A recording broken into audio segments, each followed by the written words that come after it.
Hello, and welcome to Oregon Business Matters, a podcast by Oregon Business and Industry, your statewide Chamber of Commerce. I'm Angela Wilhelms, President and CEO of OBI, and your host here at Oregon Business Matters.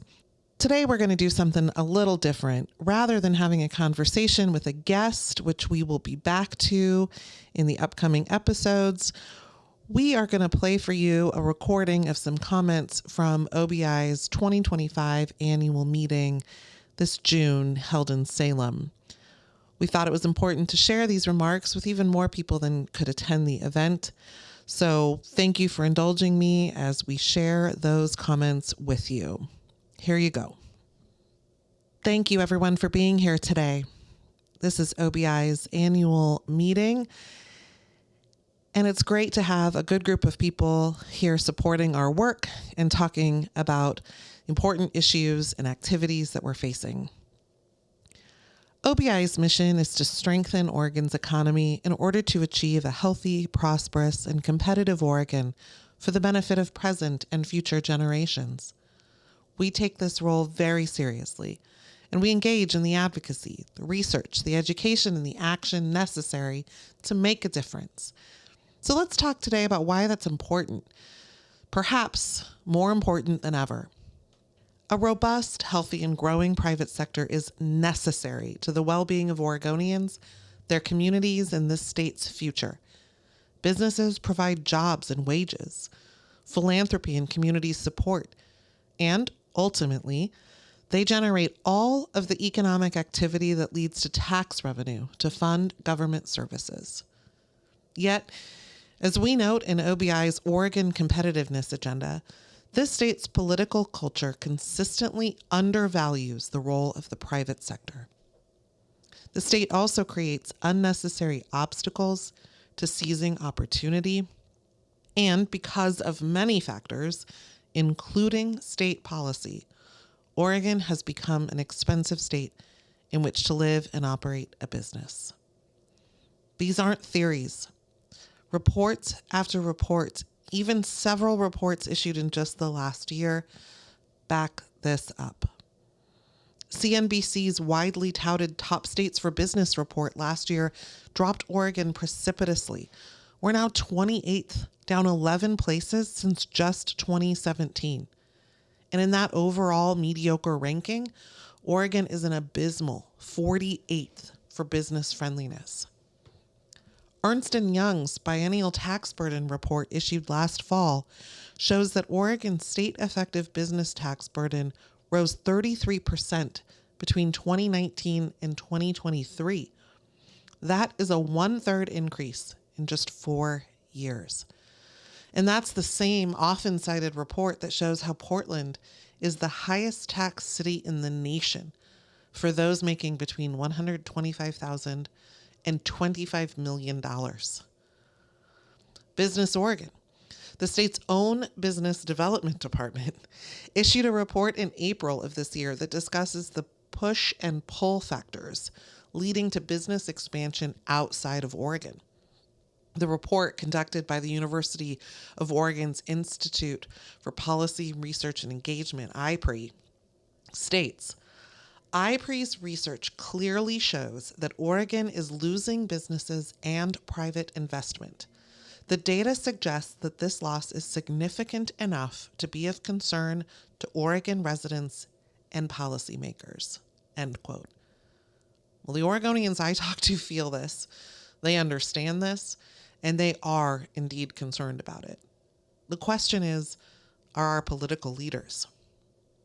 Let's keep going. A regulatory impact analysis by Strat Acumen will be released on June 9, showing that Oregon is the 7th most regulated state in the country. And the report notes that if we continue at our current pace, we will double the number of regulations in Oregon in only 11 years. Given that each 10% increase in regulatory restraint measurably decreases jobs, reduces GDP growth, and increases consumer prices, this trend is troubling. And in the most recent economic and revenue forecast, the state's own Office of Economic Analysis noted that Oregon's revenue outlook, quote, exhibits a significant slowdown in income growth for individuals and an outright decline in business income in 2025, end quote. It further notes that Oregon GDP growth is significantly lagging national GDP growth. And remember, revenue in Oregon is a direct function of business and personal income. I actually want to pause here and take a side note. Especially in this economic and revenue forecast, the data in these reports is from before the current presidential administration took office. So as much as some state leaders like to blame federal policy for our current economic troubles, and to be clear, we at OBI certainly believe that some federal actions are not helping Oregon's traded sector economy. But I want to be clear, this redirection of blame is a red herring. It ignores the state's own laws and regulations, the state's own decisions, the state's own role, and the state's own treatment of businesses that has led us to the data shared. So, given all this, it's no wonder then that Census Bureau data shows Oregon in the bottom half of job creation from January 2024 to January 2025, and darn close to or at the very bottom in some categories for every major sector of employment except for two, healthcare and government, both of which, by the way, require a healthy private sector to pay for them. There are many more reports and examples, but I'm going to stop here because we have an entire program to get to, but you get the idea. You actually knew the idea before you showed up today. But far too many people don't get it, or they don't want to get it. That is why our work at OBI to create a healthier, prosperous, and competitive Oregon is so important. And again, probably more important now than ever. Oregon is quickly falling behind other states. Frankly, it's embarrassing when I sit in a room of peers as we review these national statistics. There is no reason why Oregon shouldn't be a beacon of economic opportunity, a place where people flock. We have so many inherent advantages. We have so much talent. And we used to be that place. We can be once again. But we need to take a few things very seriously to regain that status. First, we must acknowledge, accept, and address these challenges, not ignore them or pretend that they're someone else's fault. Inconvenient and uncomfortable as it may be for policymakers to hear, we at OBI will not stop calling balls and strikes about what's good or bad for our state's economy. It's foolish to think that simply not talking about it will mask the issues, let alone help recovery. Second, state leaders must establish economic development as a true policy priority. This means the governor, each of her agencies, the legislature, and all of our statewide elected officials. At OBI, we've called this the fourth goal, the new goal added to the governor's existing three. We don't actually care what you call it. It just needs to be a stated, focused, and acted upon priority. And finally, third, we need to do no more harm. Listen to the business community. We are a data-driven group of problem solvers. Yet just hours ago, the Oregon House voted on a bill that was opposed by every type of employer, public and private, by chambers and small businesses, by large businesses and trade associations, by local governments, by school boards, by economic development groups and professionals across the state. Separately, the legislature has passed a bill that holds good actors, individuals, and companies liable for the bad actions of others. Things acknowledged to be unconstitutional get yes votes. This Friday, the Budget Committee is going to adopt a budget for Business Oregon that zeroes out useful programs and includes no significant investments in truly catalyzing a statewide economic development plan. Waiting in purgatory are common sense bills that cost very little or nothing at all and accomplish things regional economic development offices, ports, and communities across the state are begging for. And this is all at the end of a session where countless leaders talk about how much they want to support small business, grow the economy, and keep prices low for Oregonians. At the same time, when we need to send an Oregon is open for business bat signal, we are doing just the opposite. But today is not a legislative update. There are 25 days left to see what else ultimately passes or doesn't. And as always, we will provide a complete recap after the session. I wanted to offer these nuggets today, not to just dampen the mood, but as illustrations of the disconnect between what's happening in the Capitol and the economic reality we face, and between what's happening in the Capitol and what the public wants to see. We surveyed Oregonians in February and again in April. In April, the governor's job approval rating was 43% approve to 56% disapprove, a wider margin than the 43 to 48 gap in February. In fact, her job approval rating is actually basically the same as President Trump's in Oregon, 43% approve and 57% disapprove instead of the 56 for her.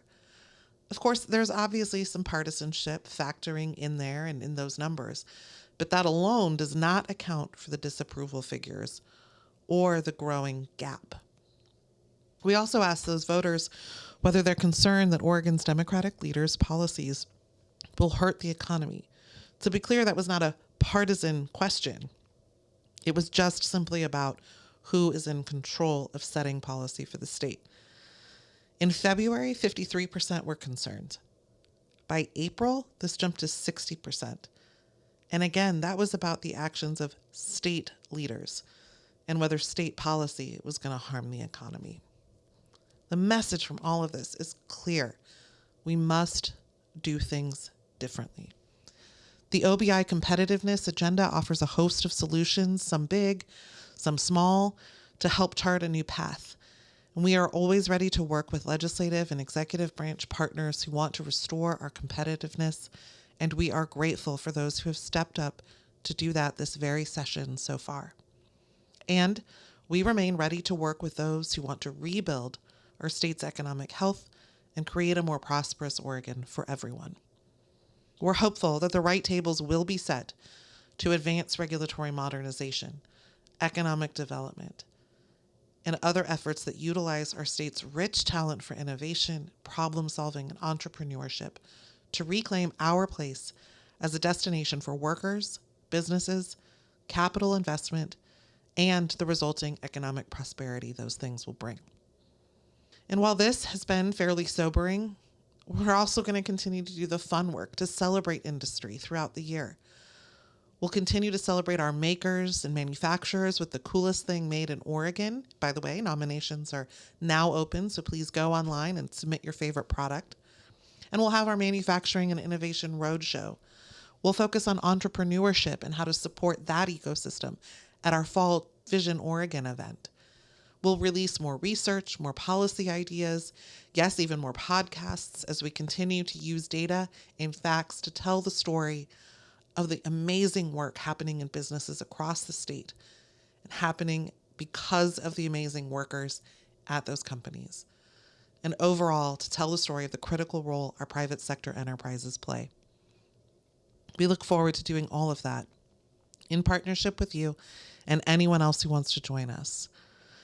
And with that, I want to pivot to one of the extraordinary opportunities we have before us. As I've said before, Oregon has a number of extraordinary advantages that should allow us to be a national, if not global, leader in so many areas. And we talk a lot about the need for more robust economic development. A lot. To us, economic development is really a combination of both business development and community development. And today we'll focus on part of our economy that represents all of this. Sports tourism and recreation encapsulates activity that is embedded in so many Oregonians' daily lives, from hiking, skiing, mountain biking, and fishing, to participating in or watching youth, college, or professional sports. Not only are sports and recreation part of so many households and communities, they also represent community and business development. This is an extraordinary example of that symbiotic relationship between public and private sectors. Teams at all levels and recreational service providers rely on a healthy private sector for ticket sales, philanthropy, sponsorship, and public services. The private sector relies on sports tourism and recreation, both for direct jobs, but also for the quality of life necessary to retain and recruit workers and their families. So we are very excited to bring this topic to the forefront of today's event and to help champion Oregon's sports tourism and recreation economy. This has been a production of Oregon Business Matters, brought to you by OBI, the statewide Chamber of Commerce. To learn more about OBI, visit OregonBusinessIndustry.com, and to subscribe to Oregon Business Matters, visit your favorite podcast platform.